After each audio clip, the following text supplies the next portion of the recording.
Hi everyone. In the class நம்ம வந்து features of the constitution பத்தி நம்ம பார்க்கலாம்.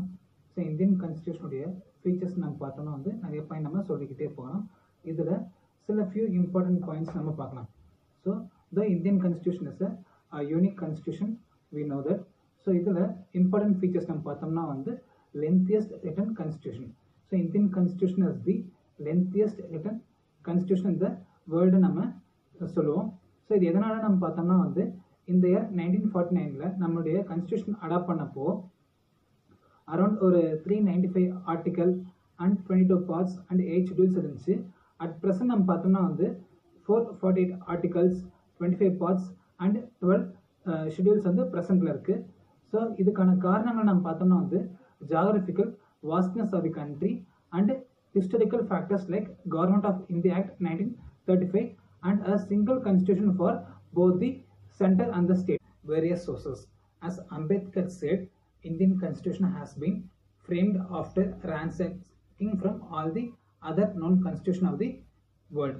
ஸோ நம்ம மற்ற கான்ஸ்டியூஷனில் கூடிய பெஸ்ட்டான பார்ட்ஸ் மட்டும் தான் வந்து நம்மளுடைய இந்தியன் கான்ஸ்டியூஷனில் இன்க்ளூட் பண்ணியிருக்காங்க நம்ம சொல்லலாம். ஓகே, தேர்ட் பார்ட் நம்ம பார்த்தோம்னா வந்து blend of rigidity and flexibility.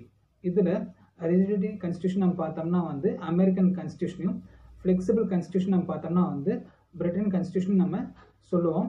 வேற இந்தியாவில் நம்ம பார்த்தோம்னா வந்து it is blend of both rigidity and flexibility. So ஏன் அப்படி நம்ம சொல்கிறோன்னு நம்ம பார்த்தோம்னா வந்து அமெரிக்காவில் கான்ஸ்டியூஷன் அமெண்ட்மெண்ட் நம்ம பண்ணுறதுக்கு வந்து it needs special provision. Whereas பிரிட்டனில் நம்ம பார்த்தோம்னா வந்து it needs only simple provision. So இந்த ஸ்டாண்ட்ஸ் வந்து நம்ம இந்தியா வைஸ் நம்ம கன்சிடர் பண்ணோம்னா வந்து இந்தியாவில் வந்து சில some provisions it needs a special majority of the parliament of both the houses with more than 2/3 of the members present and voting. அடுத்த மெஜாரிட்டி நம்ம பார்த்தோம்னா வந்து it needs just 50% of the membership of the house. Whereas special majority and ratification by half of the states நம்ம பார்த்தோம்னா வந்து third type of ப்ரொவிஷனுக்கு தேவைப்படும். ஓகேங்களா, இதில் சிம்பிள் மெஜாரிட்டி வந்து நம்ம பார்த்தோம்னா வந்து does not comes under the amendment under article 368. Indian constitution is also a federal system with unitary bias. இதில் ஃபெடரல் சிஸ்டம்கான ப்ரொவிஷன்ஸ் என்னென்ன இருக்குன்னு நம்ம பார்த்தோம்னா வந்து two government, division of powers, supremacy of the constitution, independent judiciary, written constitution, bicameralism. இதெல்லாம் வந்து நம்ம பார்த்தோம்னா வந்து ஃபெடரல் சிஸ்டம் வந்து நம்ம சொல்லலாம். ப்ரொவிஷன் நம்ம பார்த்தோம்னா வந்து strong centre, single citizenship, single constitution, all India services, emergency provision, governor was appointed by the president.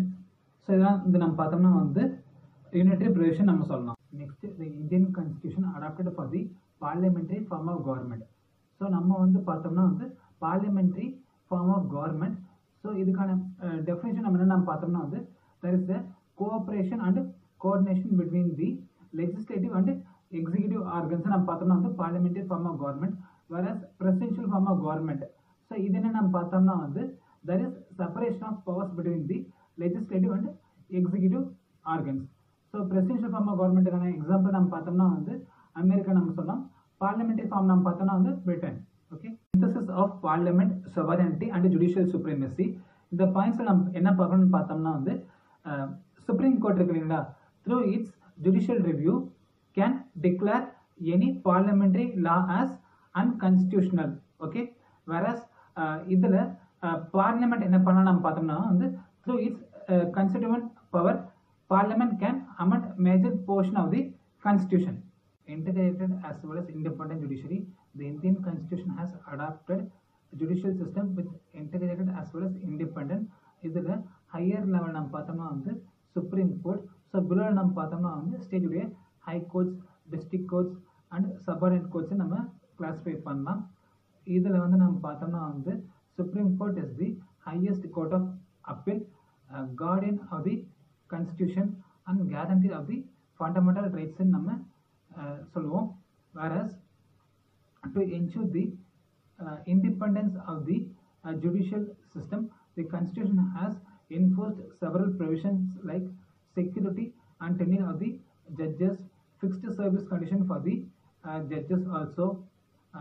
Third one, ban on practice after retirement, and the expenses of the Supreme Court are charged on the Consolidated Fund of India, and ban on legislature on conduct of judicial proceedings like that. So இந்த மாதிரி நிறைய provision வந்து பார்த்தோம்னா வந்து ஜுடிஷியலுடைய இண்டிபெண்டன்ஸை வந்து secure பண்ண அப்படிங்கிறதுக்காக நிறைய சிஸ்டம்ஸ் இருக்குது. ஓகே, 8th ஒன் நம்ம பார்க்கணும்னா வந்து fundamental rights. So Indian constitution guarantees 6 fundamental rights: right to equality, right to freedom, right against exploitation, right to freedom of religion, cultural and educational rights, and right to constitutional remedies. So இதை பற்றி நான் வந்து டீட்டெயில்டாக இனி upcoming கிளாஸஸில் பார்க்கலாம். whereas as we know the fundamental rights வந்து எதை பார்த்து நம்ம எந்த கண்ட்ரி பார்த்து நம்ம காப்பி பண்ண நம்ம பார்த்தோம்னா வந்து from America. whereas who is the guarantor of the fundamental rights நம்ம பார்த்தோம்னா வந்து சுப்ரீம் கோர்ட். சரிங்களா? Directive principle of state policy. The directive principle of state policy is a novel feature of the Indian Constitution. It aims to seek a welfare state. சரிங்களா? Next, these principles are fundamental in governance and it shall be duty of the state to apply these principles in making laws. So ஒரு நலமான மாநிலம் உருவாக இந்த மாதிரியான கொள்கைகளை வந்து பின்பற்றணும் அப்படிங்கிறதுக்காக கான்ஸ்டியூஷனில் சில பாயிண்ட்ஸ் நமக்கு ஆட் பண்ணி கொடுத்துருக்காங்க. Next one, fundamental duties. Originally the Indian constitutional did not have fundamental duties. During the operation of internal emergency in 1975 to 77, the fundamental duties were added by the 42nd Constitutional Amendment Act in 1976 by the Swaran Singh Committee recommendation, and the 86th Constitutional Amendment Act added one more fundamental duty in their 2002 to provide education to his child or ward between the age of 6 and 14 years. Point, secular state. That means the Indian Constitution stands for a secular state, which also mentions that it does not uphold any particular religion as a official religion of Indian state. Next point நம்ம பார்த்தோம்னா வந்து universal adult franchise. Under the 61st Constitutional Amendment Act of 1988, the voting age was reduced from 21 years to 18 years.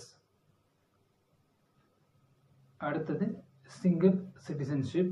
The Indian Constitution provides for a single citizenship. whereas நம்ம America எடுத்துட்டோம்னா வந்து அமெரிக்காவில் வந்து அவங்க கண்ட்ரிக்குன்னு ஒரு தனி சிட்டிசன்ஷிப் அண்ட் ஃபார் ஈச் ஸ்டேட்டுக்குன்ட்டு அவங்களுக்கு ஒரு தனி சிட்டிசன்ஷிப் உண்டு. whereas நம்ம இந்தியாவுக்கு நம்ம பார்க்குறப்போ ஆல் ஓவர் இந்தியா நமக்கு வந்து பார்த்தோம்னா வந்து ஒரே சிட்டிசன்ஷிப்ஸ் தான் இருக்குது.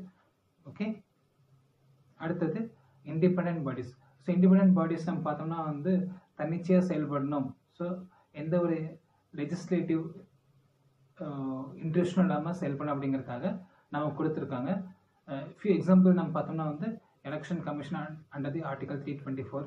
அடுத்தது comptroller and auditor general of India, அவருடைய ஆர்டிகல் நம்ம பார்த்தோம்னா வந்து 148, and UPSC as well as SPSC. இதெல்லாம் தான் நம்ம பார்த்தோம்னா வந்து independent bodies.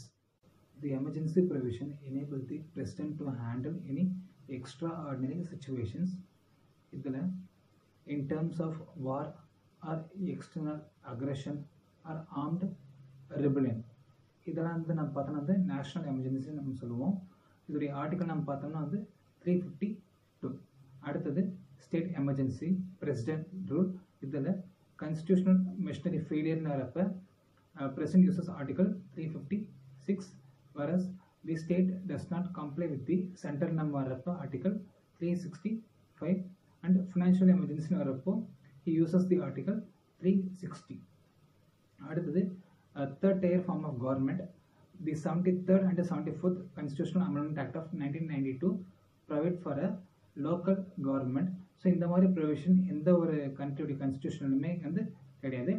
73rd Constitutional Amendment Act of 1992 enables for a Part 9 and Schedule 11 of the Constitution for rural local government, and 74th Constitutional Amendment Act of 1992 enables a Part 9A Schedule 12 for Urban Local Government. One, the 97th Constitutional Amendment Act of 2011 gave constitutional status to cooperative societies and also made as a fundamental right under the Article 19.